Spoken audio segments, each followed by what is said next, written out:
우리 서로 인사하겠습니다. 샬롬, 샬롬.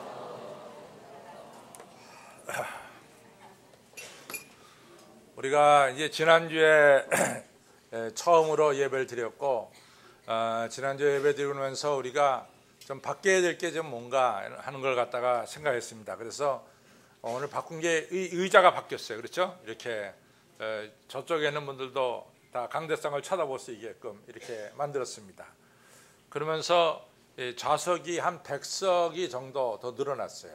그래서 이 일을 위해서 우리 아이디어를 내신 분은 우리 이평규 장로님이시고, 또 많은 분들이 또 아이디어를 내셔서 하셨고, 또 김기수 집사님이 자기 공장에 있는 의자들을 좀 가져오시고, 그래서 오늘 이같이 어저께까지 이 모양 형태를 만들었습니다.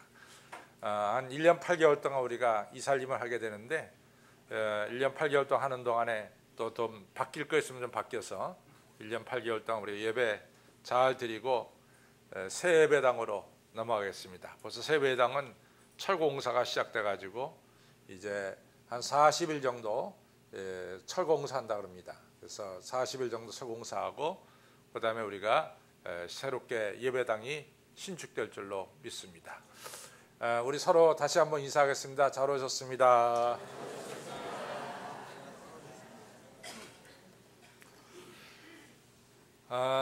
우리가 이제 구약 성경에 보면은 3대 대예언자 하면은 이사야, 예레미야, 에스겔 이렇게 3명을 꼽습니다.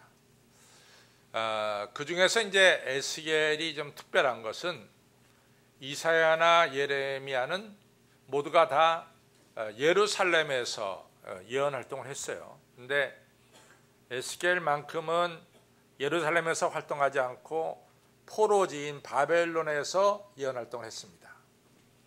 그런데 이제 에스겔 예언서에 이제 48장까지 나오는 예언서에 보면은 그 핵을 이루는 게 몇 가지가 있는데, 그 중에 하나가 뭐냐면은 하나님의 영광이 예루살렘 성전을 떠나는 것과 또 하나님의 영광이 다시 예루살렘 성전으로 입성하신 이 두 가지 축이 이 에스겔 예언서의 핵심입니다. 이제 첫 번째 하나님의 영광이 예루살렘을 떠납니다. 에스겔서 10장에 보면은 하나님의 영광이 떠나는 게 나오는데, 떠나자마자 일어나는 일이 뭐냐면 첫 번째는 예루살렘 성전 예배가 의미 없는 예배가 되어버리고 말았어요. 왜냐하면 하나님이 떠나시니까 하나님 떠난 곳에서 예배 드리는 것은 의미가 없어지죠. 그래서 첫째는 예루살렘 성전 예배가 의미가 없어지고, 두 번째 나타난 것은 뭐냐면은 이제 바벨론에 살고 있었던, 예루살렘에 살고 있었던 이스라엘 사람들이 바벨론으로 포로로 끌려간다는 겁니다. 그러니까 자기 고향을 떠날 수밖에 없게 되는 거죠. 그것이 이제 두 번째 일어난 일이고, 세 번째 일어난 일은 뭐냐? 솔로몬이 그토록 정성을 다해 지은 예루살렘 성전이 돌 하나도 도리에 남지 않고 무너지는 이러한 비참한 결과가 나타나게 됐습니다. 이처럼 예루살렘 성전에서 하나님의 영광이 떠난다.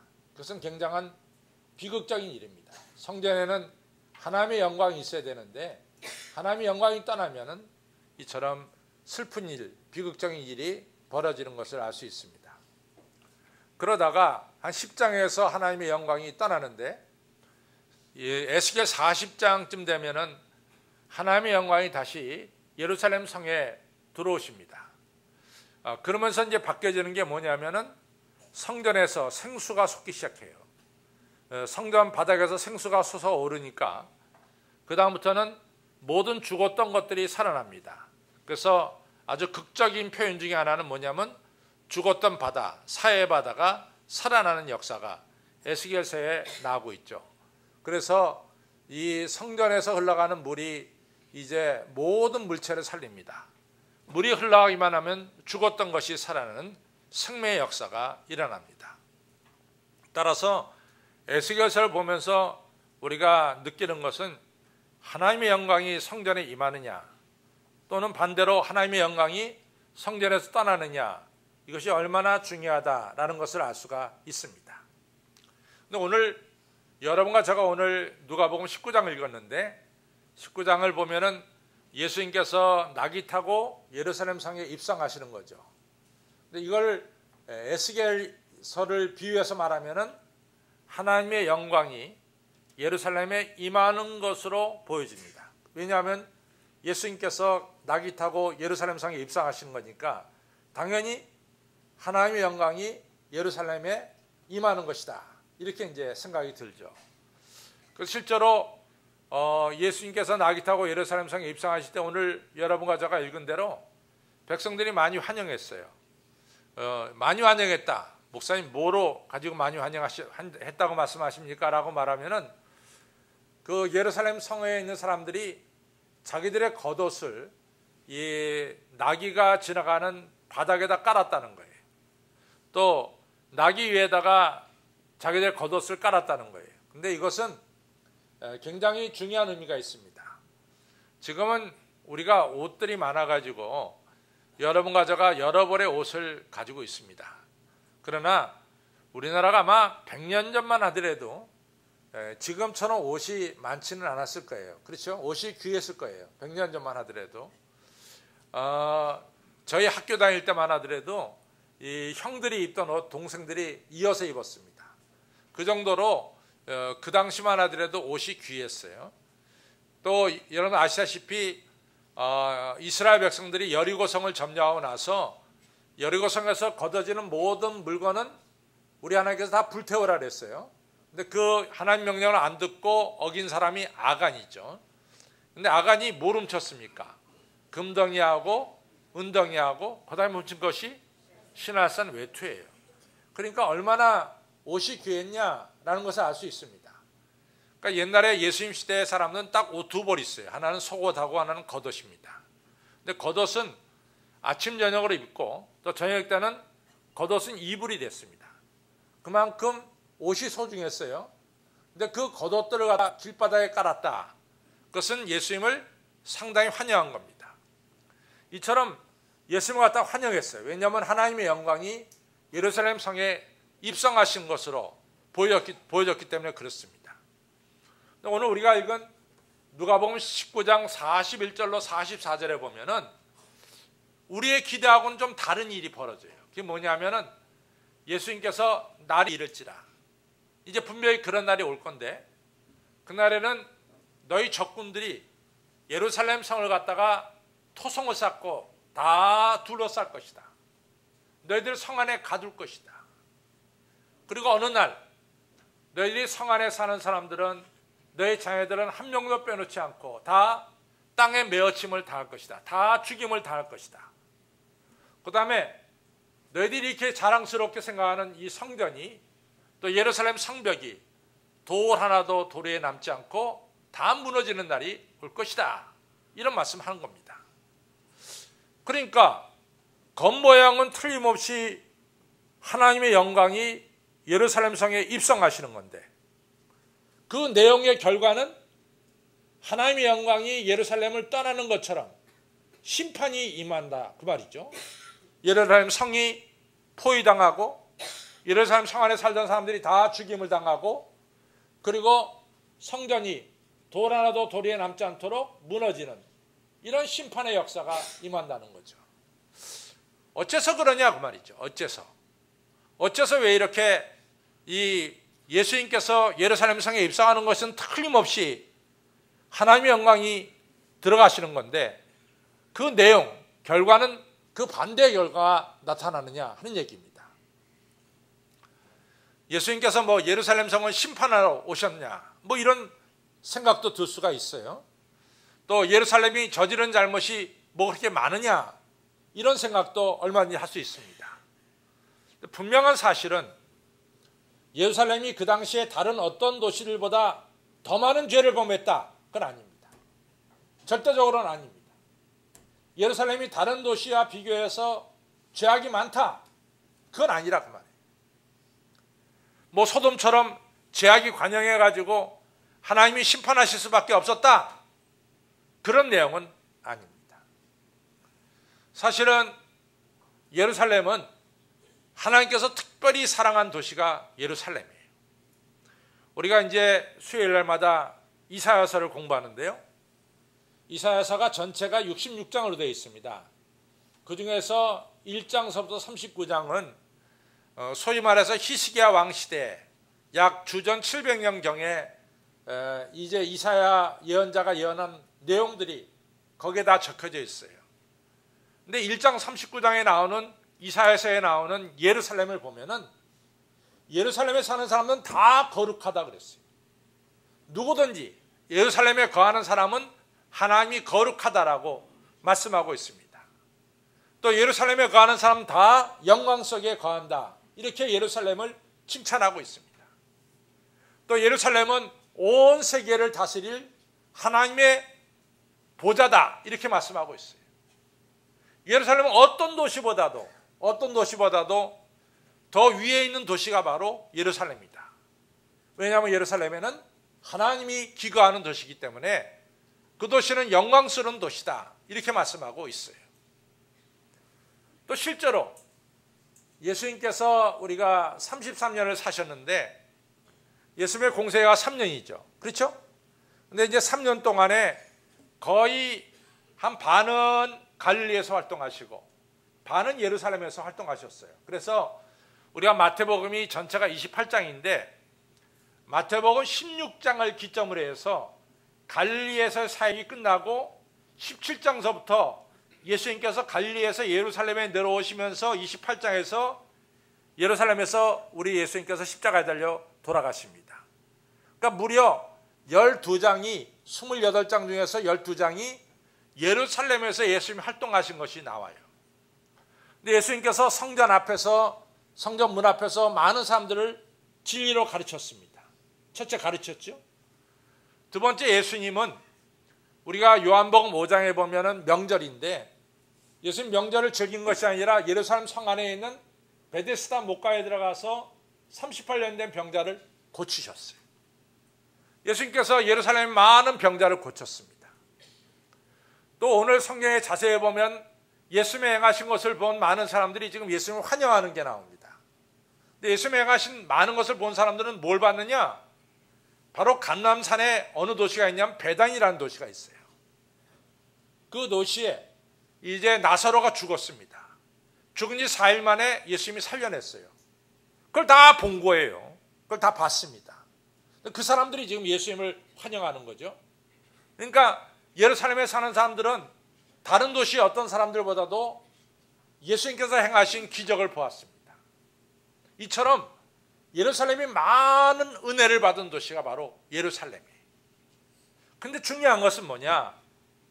요한복음 1장 11절에 보면은 하나님이 자기 땅에 오매 자기의 백성이 영접지 아니했다. 이게 문제예요. 뭐 예루살렘이 죄가 많아서 심판받았다. 그런 게 아니라 가장 핵심적인 것은 뭐냐면 예수님께서 예루살렘에 오매 예루살렘 백성이 예수님을 영접지 않았다는 거예요. 이게 핵심이래도. 뭐 죄가 많아서 그런 게 아니래도요. 물론 죄는 있죠. 근데 다른 도시와 비교해서 예루살렘이 더 많은 죄를 졌다. 그런 내용은 아니래도요. 예루살렘이 그토록 하나님의 은혜를 받고 또 받았지만은 결국에 가서 가장 핵심적인 건 뭐냐? 예수님을 영접지 아니했다는 것이 핵심적인 겁니다. 그래서 우리가 누가복음 13장에 보면 예수님이 이런 얘기를 하죠. 야, 예루살렘 사람들아, 암탉이 병아리를 품듯이 말이야. 내가 너희를 품으려고 한 적이 몇 번이냐? 내가 너희를 얼마나 많이 품으려고 했느냐? 그때마다 너희들은 다 도망갔단 말이지. 내 품 안에 들어오지 않고 다 도망갔다. 이런 말씀을 하시는 거죠. 핵심은 뭐냐? 오늘 우리가 과연 이 자리에 오신 예수님을 우리가 영접하느냐? 영접하지 않느냐? 이것입니다.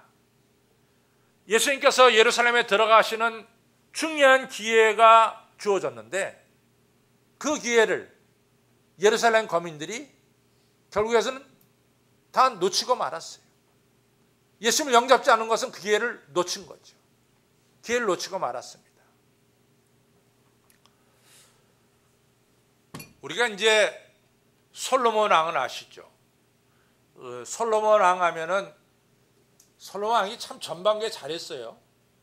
다윗이 세상을 떠나고 그 다음에 솔로몬이 왕이 됐을 때 그때가 이제 주전 961년인데요. 주전 961년에 솔로몬이 왕이 되고 나서 첫 번째 한 일이 1000번 제사를 드렸습니다. 하나님, 나에게 지혜를 주셔서 이 큰 나라를 잘 다스릴 수 있도록 지혜를 주시옵소서. 1000번 제사를 드렸어요. 그래서 하나님께서 솔로몬에게 지혜뿐만 아니라 그가 구하지 않은 수도 주시고 또 영예도 주셨어요. 그 다음에 이제 솔로몬이 4년 뒤에 961년에 왕이 됐지만 4년 뒤면 957년이 됩니다. 이 비포 크리스트니까 마이너스 하게 되죠. 957년부터 7년에 걸쳐서 성전을 짓습니다. 그래서 제일 먼저 지어진 성전은 이제 957년에서 시작해서 950년에 7년 동안 예루살렘 성전이 지어져서 완공이 됩니다. 이처럼 솔로몬은 너무나 좋은 일 많이 했습니다. 근데 솔로몬이 이 말년에 말이죠. 말년에 솔로몬이 이 이방 여자들과 결혼하는 거예요. 근데 이방 여자들하고 결혼하는 것으로 끝나는 것이 아니라 이방 여자들을 위해서 예루살렘 시내에 신전을 만들어줘요. 신전. 그러니까 뭐 이 우상들 바알과 아세라 신전도 만들어주고 마르둑이란 신전도 만들어주고 다곤이란 신전도 만들어주고 우상을 섬기는 신전들을 갖다가 예루살렘 성내에다가 만들어줍니다. 자기 아내들을 위해서 신전을 만들어주는 거죠. 근데 거기서 끝나는 것이 아니라 솔로몬이 이 늙을 때 그 아내들과 함께 우상 신전에 가서 우상을 섬기는 거예요. 있을 수 없는 거죠. 그래서 우리가 이제 열왕기 이 상에 가서 보면은 하나님께서 솔로몬을 2번 부릅니다. 솔로몬아, 너 이런 일 해서는 안 된다. 너 어떻게 네가 우상을 섬기냐? 너 우상 섬기지 말아라. 이런 일 해서는 안 된다. 2번을 간곡하게 얘기합니다. 근데 솔로몬이 그 말씀을, 하나님의 말씀을 안 들어요. 그래가지고 하나님께서 심판하시는데 솔로몬 당대에는 솔로몬의 아버지 다윗을 봐서 심판합니다. 내가 네 애비 다윗을 봐서 네 당대에는 내가 심판하나 봐. 또 네가 예루살렘 성전을 졌기 때문에 네 당대에는 내가 심판하지 않으마. 그러나 솔로몬, 네가 죽으면은 나라는 2쪽이 날 것이다. 그래갖고 솔로몬이 922년에 죽습니다. 922년이 이스라엘 역사로 볼 때는 불행한 해예요. 그 해에 나라가 2쪽이 나요. 북이스라엘과 남유다로 우리나라처럼 남북이 갈라집니다. 그런데 그때 갈라질 때는 이스라엘이 12지파잖아요. 12지파 중에서 10지파를 여로보암이라는 사람한테 띄워줍니다. 그 다음에 솔로몬의 아들 르호보암한테는 오직 2지파, 유다지파, 자기 지파하고 가장 작은 지파인 베냐민 지파, 이 2지파만 띄워서 이 솔로몬의 아들 르호보암한테 줍니다. 근데 지금 제가 오늘 얘기하고 싶은 것은 북쪽 10지파를 받은 여로보암에 대한 이야기예요. 여로보암은 유다 자손이 아니에요. 유다 지파가 아닙니다. 여로보암은 에브라임 지파예요. 에브라임 지파. 근데 우리가 사무엘하 7장에 보면은 하나님이 다윗하고 약속을 하죠. 다윗아, 내가 네 자손 대대로 이스라엘 왕위에 오를 자가 끊어지지 않게 하겠다. 이 약속을 합니다. 그렇기 때문에 지금도 여러분과 제가 이제 이 예수님께서 이 땅에 오실 때 예수님은 누구의 후손으로 오셨어요? 다윗의 후손으로 오셨어요. 그러니까 만왕의 왕은 바로 다윗의 후손 중에 온다. 이것이 모든 사람들이 알고 있는 기본 상식입니다. 그러니까 다윗은 유다 지파이기 때문에 유다 지파 외에는 이스라엘 왕이 될 수가 없어요. 그런데 하도 솔로몬이 우상 숭배하니까 하나님께서 할 수 없이 에브라임 지파 사람인 느밧의 아들 여로보암을 불러다가 왕으로 세운 거죠. 그것도 솔로몬 아들보다는 5배나 더 크게 10지파를 줬으니까 5배나 더 큰 땅덩어리를 주면서 네가 북이스라엘의 왕이 되라 해서 여로보암이 왕이 된 거예요. 결론적으로 보면은 여로보암은 왕이 될 수가 없는 사람이에요. 근데 하나님의 특별한 은혜를 받고 여로보암은 왕이 된 거죠. 그렇죠? 근데 하나님이 여로보암을 왕을 시킬 때 왜 시켰나요? 너는 솔로몬처럼 우상 숭배해서는 안 된다. 너만이라도 나 외에 다른 신을 섬기지 말라 그랬으니까 너만이라도 하나님을 잘 섬겨야 된다. 이런 조건이 말이죠. 그 안에는 분명히 있는 거예요. 그 조건이 있습니다. 그렇기 때문에 여로보암에게 왕을 시킨 거라고요. 근데 여로보암이 이 좋은 기회를 받았잖아요. 근데 여로보암이 왕이 되자마자 한 일이 뭐냐면은 이스라엘 맨 북쪽을 단이라고 불러요. 우리가 백두산서부터 한라산이 삼천리반도 금수강산이라고 얘기하면은 이스라엘은 단에서부터 부에세바입니다. 단이 맨 북쪽이에요. 단에다 글쎄 신전을 하나 만들었어요. 그 다음에 베델에다가 신전을 만들었어요. 그 다음에 단과 베델에다가 신전을 만들고 거기다가 금송아지를 만들었어요. 그 신전은 하나님을 섬기는 신전이지만은 그 내용물은 우상 숭배예요. 금송아지를 만들었어요. 또 하나는 이 제사장이 되는 것은 레위 지파 외에는 제사장이 안 돼요. 그래서 여호수아가 12지파에게 땅을 나눠줄 때 레위 지파한테는 땅을 안 줬습니다. 왜냐하면 당신들은 제사장이기 때문에 여러 지역에 흩어져서 하나님의 일을 해야 되기 때문에 땅을 안 줬어요. 그러니까 레위 지파가 제사장이 되는 거예요. 모든 제사장은 다 레위 지파입니다. 근데 이 여로보암이 왕이 되고 나서 제사장을 레위 지파를 세운 게 아니에요. 어느 지파든지 자기 마음에 썩 들면 너 제사장해, 너 제사장해, 너 제사장해. 자기 마음대로 제사장을 세웠어요. 물론 제사장은 누구로 섬기는 분입니까? 하나님 섬기는 분이죠. 겉모양은 틀림없이 하나님을 섬겼어요. 그렇죠? 근데 속 내용 뭡니까? 하나님의 뜻에 어긋난 거야. 또 여러분 세계 어느 교회에 가든지 오늘 2014년 4월 13일은 종료주일입니다.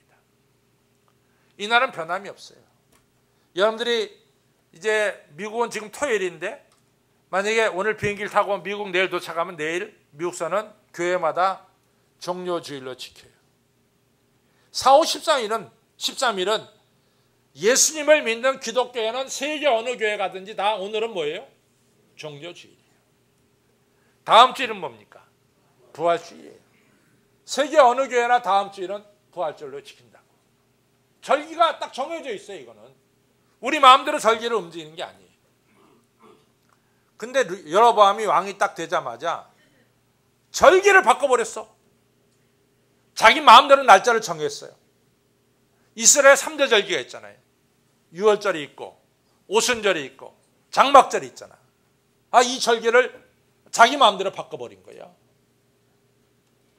그러니까 여로보암은 겉모양은 다 하나님을 섬기는 거야.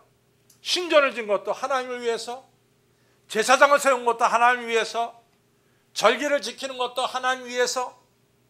그렇지만 내용을 파고 들어가면 다 하나님을 떠났어요. 다 하나님을 떠났어요. 그렇잖아요? 누가 우상을 섬기라? 우상 섬기지 말라는 게 1계명인데 그래서 금송아지 만들었어요. 제사장은 레위 지파만 돼야 된다는데 자기 마음대로 제사장 세운 거예요. 제사장은 누가 세우는 거예요? 하나님이 세우는 겁니다. 자기 마음대로 세웠어요. 절기를 하나님의 역사를 기억하면서 세운 절기가 절기예요. 근데 절기를 자기 마음대로 날짜를 정했어요. 겉모양은 틀림없이 하나님 섬기는 겉모양이야. 근데 내용을 파고 들어가면은 하나님이 없다 그 말이에요. 이게 바로 여로보암이 받은 그 왕이라고 하는 축복을 받은 그 기회를 놓쳐버린 이유입니다. 예수님 당시도 똑같죠. 예수님 당시도 예루살렘 성전이 있었어요. 이제 나중에 아시지만 예수님께서 돌 하나도 돌 위에 남기지 않고 무너지리라. 예수님께서 33년을 사셨으니까 꼭 40년이 못 돼서 주 70년에 로마 장군 티투스에 의해서 이 예루살렘 성전이 돌 하나도 돌을 위에 남기지 않고 다 무너져 버리고 맙니다. 그때로부터 지금까지 예루살렘 성전이 없는 거예요. 바로 예수님께서 말씀하신 것이 바로 그 말씀입니다. 틀림없이 예수님 당시만 하더라도 예루살렘 성전이 있었어요. 제사장이 있었어요. 하나님을 섬긴다고 하는 이러한 제사장 모든 성전의 직원들이 있었어요. 겉모양은 틀림없이 하나님을 섬겼죠. 근데 실제로 내막에 들어가니까 이건 하나님하고 떠났어. 성전뜰에다가 돈 바꾸는 장사들이 돈을 받고, 성전뜰에서 비둘기 팔아. 성전뜰이 하나님 섬기는 것이 돼버린 것이 아니라 장사판이 돼버리고 마는 거지. 예수님께서 이 당장에, 오늘 우리가 다 읽지 않았지만 19장 그 다음에 보면 예수님께서 들어가시자마자 장사하는 사람들 다 뒤엎습니다. 너희들은 성전이 이같이 장사하는 곳인 줄 아느냐 말이지. 어떻게 성전을 너희들 장사하는 곳으로 바꿔버렸냐 말이지. 이 집은 만민이 기도하는 집이라고 하시면서 하나님께서, 예수님께서 성전을 갖다가 정화하셨습니다.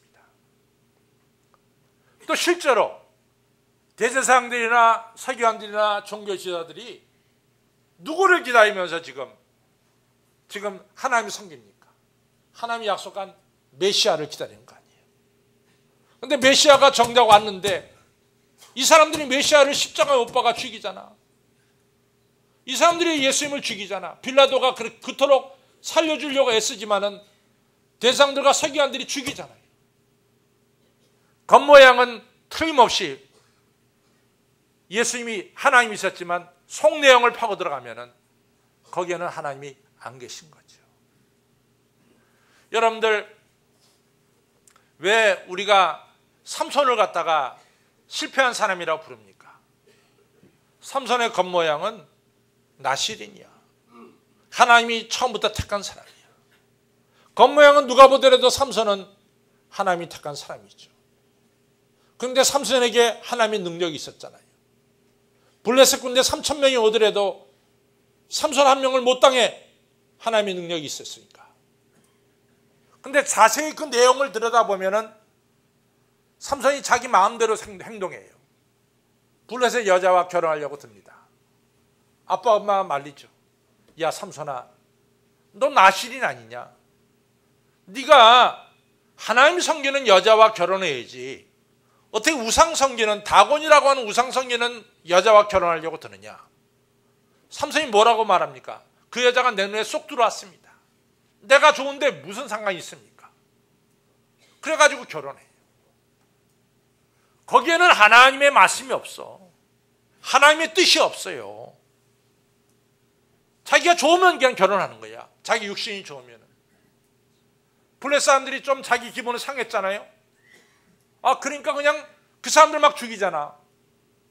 막 죽여버려요. 자기 기분에 따라서 행동하는 거죠. 거기에 하나님이 없습니다. 겉모양은 틀림없이 뭡니까? 겉모양은 틀림없이 하나님이라고 하는 나실이라는 겉모양이 있었지만 실제로 내용을 파고 들어가면은 하나님은 없었던 거죠. 여러분, 우리가 왜 예수님을 모실 수 있는 기회를 놓칩니까? 그것은 예수님이 이 땅에 오매 자기 백성이 영접지 않았다 하는 것처럼 우리가 실제로 문 열고 예수님을 영접지 않은 거예요. 두 번째는 우리가 예수님 믿는다고 하는 크리스찬이라고 하는 문의를 가졌지만은 내용을 파고 들어가면은 사실 하나님의 뜻에 순종하기보다는 너무나 인간의 욕심대로 살아가는 경우가 많았죠. 인간의 욕정대로 살아가는 경우가 너무 많죠. 하나님의 뜻이 우선인데 내 뜻을 내세우는 게 너무나 많았죠. 그것이 바로 예수님을 영접지 못한 이런 일입니다. 그런데 중요한 사실은 이스라엘 백성들이 예수님을 영접지 못하니까 어떤 결과가 나타났습니까? 네 적들이 예루살렘을 포위할 것이고 네 자녀들이 하나도 빠짐없이 땅에 메어칠 것이고 다 죽을 것이고 니네들이 이렇게 자랑하는 예루살렘 성전이 돌 하나도 도리에 남기지 않고 다 무너지는 날이 올 것이다. 실제로 그 날이 왔어요. AD 70년에 그 날이 왔습니다. 사실은 이 두 번째 성전은요, 저들이 바벨론 포로로 갔다 와서 가난할 때 지은 성전이거든요. 정말 힘들게 지은 성전입니다. 물론 그 다음에 헤롯이 수출을 했지만은 성전이 두 번째 지은 성전은 솔로몬 때는 돈이 있어서 지었고 그 다음에 스룹바벨 때는 돈이 없음에도 불구하고 성전 지은 성전인데 그 성전이 AD 70년에 로마 장군 티투스에 의해서 완전히 돌 하나도 도리에 남기지 않고 무너져 버리고 말았어요. 그때로부터 AD 70년으로부터 오늘 2014년까지 모리아 산 위에 있었던 예루살렘 성전은 흔적도 없이 사라져버리고 말았습니다. 왜 그런 심판을 받아야 되느냐? 저들이 기회를 잃어버렸기 때문에 그런 거예요. 기회를 잃어버렸어요. 예수님 모실 수 있는 기회를 잃어버렸어요. 기회를 잃어버리는 게 참 비참한 거예요. 기회를 놓치지 말아야 됩니다. 성도 여러분, 기회를 잃어버려서는 안 됩니다. 기회를 잡아야죠. 재미있는 이야기 다 알지만은 기회는 머리카락이 앞에 있는 것과 같았잖아요. 그래서 너희들이 기회가 앞에 있을 때 잡아야지 기회를 지나가면은 못 잡는다. 그런 얘기가 있습니다. 저는 오늘이요, 2014년 오늘 4월 13일이 단순하게 종료주의가 아니라 이 자리에 예수님께서 낙이 타고 입성하신 날이 바로 오늘입니다. 오늘입니다. 1년에 그냥 한 번씩 지내는 종료주의가 아니라 바로 이 날이 예수님께서 오늘 우리 한신교회 대체예배당에 임재하신 종료주일입니다. 오늘 이 시간 여러분과 저는 여기 계신 예수님을 영접해야 됩니다. 놓쳐서는 안 됩니다. 이것이 중요해요. 놓쳐서는 안 됩니다. 기회가 주어졌을 때 여러분과 저는 예수님을 영접해야 됩니다. 성경에 보면요, 다 훌륭한 사람들은 찾아온 기회를 놓치지 않았어요. 우리가 누가복음 5장에 보면 베드로가 밤새 그물을 던데 한 마리 못 잡았잖아요. 그 다음날 아침에 실패한 마음으로 그물을 정리하고 있었어요. 그 자리에 예수님이 그 배에 타셨죠. 말씀을 전하셨어요. 그러고 나서 베드로에게 너 깊은 데 가서 그물을 던져라. 그물 던졌더니 엄청나게 고기 잡혔어요.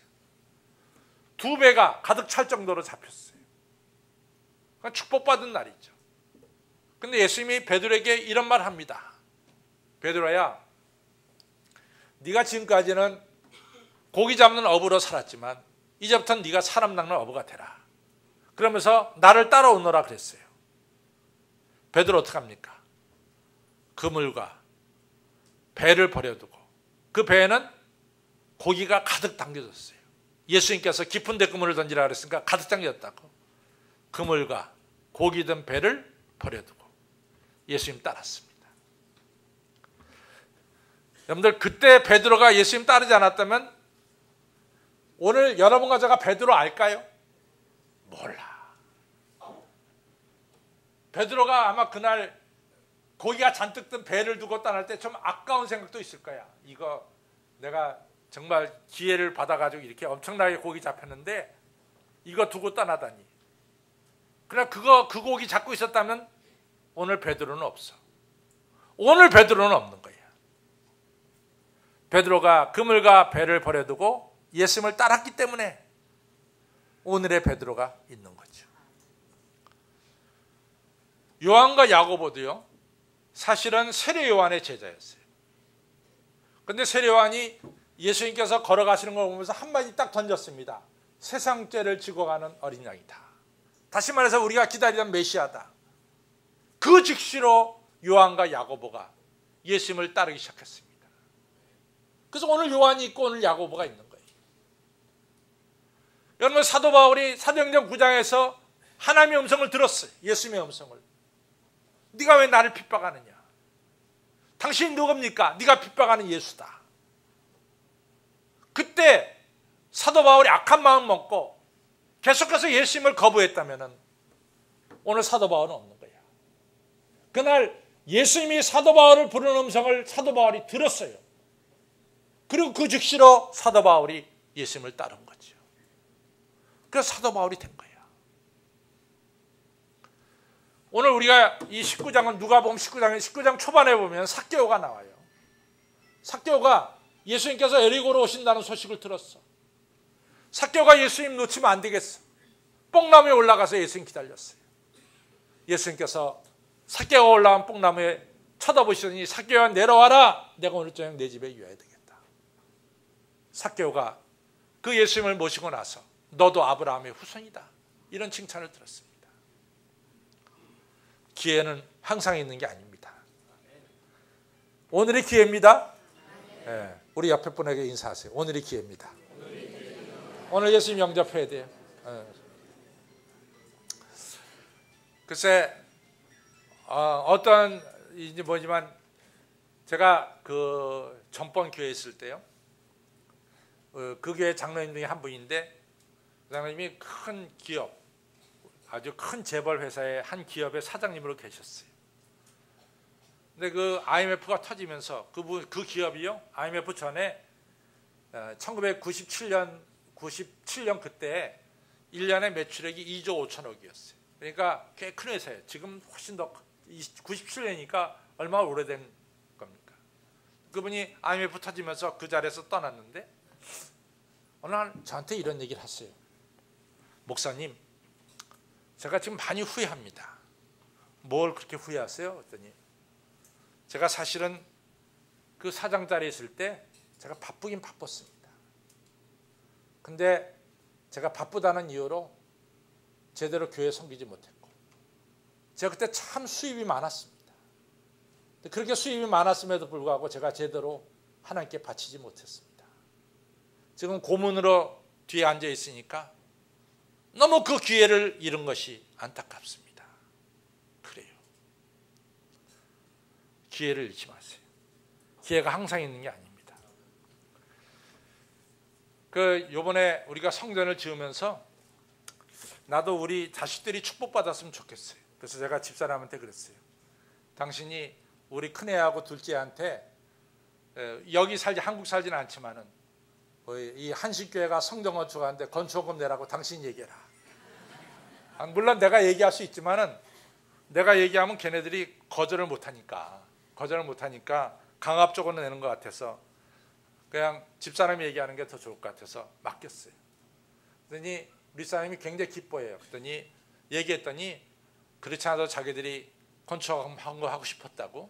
그러면서 근데 사실은 아들 같았으면요 내가 야 이놈아 네 그럴 텐데 이게 다 사위하고 사니까 사위만 하더라도 이게 내가 난 자식이 아니니까 이게 좀 그렇단 말이죠. 근데 그 사위들도 기쁜 마음으로 하겠다 해서 내가 고맙게 생각합니다. 근데 기회는 언제나 있는 게 아닙니다. 기회는 언제나 있는 게 아닙니다. 기회를 놓치지 마세요. 네. 그래서 예수님께서 요한복음 12장에서 그래요. 예수님께서 이 유대 지방으로 죽고 나서 살리러 가려고 그러니까 제자들이 말립니다. 예수님, 지금 유대 지방에 가면 돌 맞아 죽습니다. 제발 가지 마세요. 그랬더니 예수님 뭐라고 합니까? 해가 떠 있을 때, 이 해가 떠 있는 잠시 동안에 우리가 길을 걸어가야지 어두울 때는 길을 못 간다. 아직 낮임에 우리가 하나님의 일을 해야 될 때다. 이러면서 제자를 데리고 베다니로 가신 거예요. 고린도후서 6장 2절에 지금은 은혜 받을 만한 때요. 지금은 구원의 날이로다 그랬어요. 성도 여러분, 오늘이 바로 은혜 받는 날이고 오늘이 바로 구원받는 날이고 오늘이 바로 예수님 영접하는 날입니다. 예수님 여기 오셨는데 자기 땅에 오매 자기 백성이 영접지 않았다. 여러분과 제가 예수님을 영접지 않으면 그것이 잘못된 일이. 오늘 종려주일 우리 한신교회는 예수님 다 영접하고 베드로처럼 영광 속에 살아가는 우리 성도님들이 다 되시기를 주님의 이름으로 축원합니다. 기도하겠습니다. 아버지 하나님 감사합니다. 오늘 이처럼 저희들로 하여금 주 앞에 나와서 예배드리게 해주시니 감사를 드립니다. 오늘 저희들에게 주신 기회 잃지 않게 하여 주시고, 이 땅에 예수님이 오셨을 때 자기 백성이 영접지 않았다는 이러한 슬픈 이야기가 나오지 않도록 저희들 막아주시고, 오늘 크리스천이라고 하는 분명한 옷을 입었습니다. 우리 안에 예수님을 모시고 살아가는 저희들 모두가 되도록 축복하여 주시옵소서. 베드로처럼 예수님 모시고 인생이 바뀌어지는 역사가 있게 하여 주시옵소서. 감사하며 예수님 이름으로 간절히 기도를 쌓옵나이다. 아멘.